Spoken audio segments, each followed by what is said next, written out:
What's up, YouTube? What do you get when you mix 27.5 with 29er? Mix them together and you'll get the mullet bike. Yee! 29er up front, 27.5 in the back. Mixer. Let's see if this baby's any good. We're gonna take it for a spin. Can't wait. Intense Tazer review coming up quick.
Alright, YouTube, I'm pretty pumped up.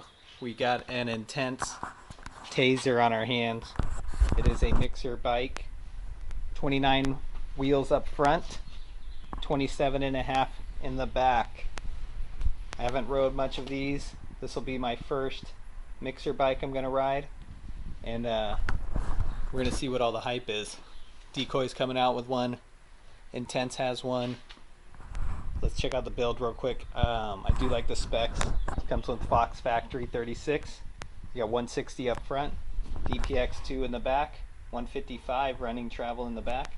You got nice wide wheels, 35mm in the rear with a big 2.8 tire, and 30mm inners in the front with a 29-inch wheel on a 2.6. One of my favorite parts about the bike is it does come with XT brakes. And XT brakes, I don't know if I've said it before, but on an e-bike, super important. Real grabby, stop the bikes. It's a lot more weight to stop, so you need it. These things run really good. I have a set of codes on a couple of other bikes. Works well without a motor, but when you add another 10 pounds or so to the bike, you need some more stopping power. I do like this fabric seat. This thing's pretty killer. They were making it just for the pros, but now they allowed Intense to put it on all their bikes.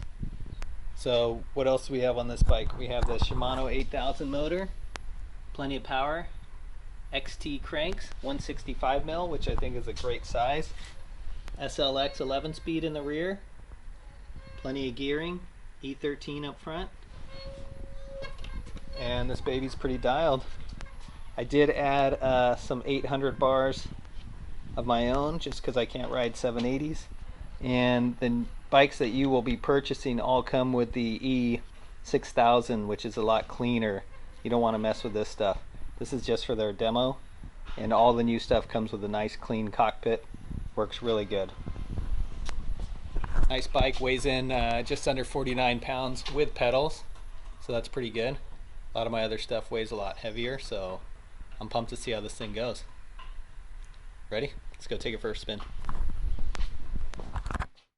Alright guys, so let's get on to the review. After riding the Tazer for, I'd say, probably like 60 to 80 miles, I got a good feel of what the bike's capable of. We took it up on the climbs, and I'd say it's a good climber. I wouldn't say it's my favorite climber, but it's a good climber for sure. It has a short chainstay, so it makes the bike very poppy, but on the climbs, the front end does wander just a little bit. But I would say the 29-inch wheel compensates for that, so it almost makes it, you know, even with having, like, if it had a longer chainstay. Longer chainstay makes it a better climber, more stable downhill. Shorter chainstay, more agile, more fun, more poppy. This definitely has a shorter chainstay, I would say, but it definitely climbed the trails we were doing, no problem. The Shimano motor kept up, made it easy to control, and I was able to power up some of the steeper climbs that I normally can't do unless I'm on an e-bike. So I would say climbing is definitely a plus. So we met up with a local there. He was going to take us down one of the trails here.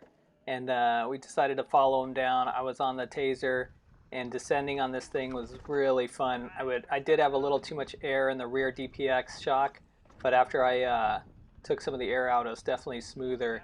You can see here we're cruising no problem, and at this point where he starts to slow down, the bike just wants to take off, and I just let it go, and it has no problem handling any of this chunky stuff. So we were able to throw it down full speed. Felt really smooth. The front fork was awesome. The 29-inch wheel is awesome. The bike was handling pretty much anything we threw at it. Once you dial it in with the suspension, the 29-inch wheel up front just makes it really confidence inspiring. Fun bike to take downhill. Downhill, I'd say, is a plus for sure. All right, so let's get to the most important thing. How does the bike jump? How does it handle turns? Let's just say this bike was really fun. On a 29er, I feel a little tall on an e-bike, but with this one being a mixer, it felt right at home, easy to throw around, jumping all the jumps we normally do. This is a fun trail that we built here by the house, and we just sessioned this for a couple hours. Really fun getting the bike around the corners, had no problems hitting the jumps I like to hit, and that's the key point. You want to have fun, be able to control it. The XT brakes make it super easy to stop. I'd always recommend XT on an e-bike, and I feel like this bike has it all. Fox suspension, not very heavy, Shimano motor, fun bike to ride. I think I could enjoy riding something like this. You should check it out if you get a chance.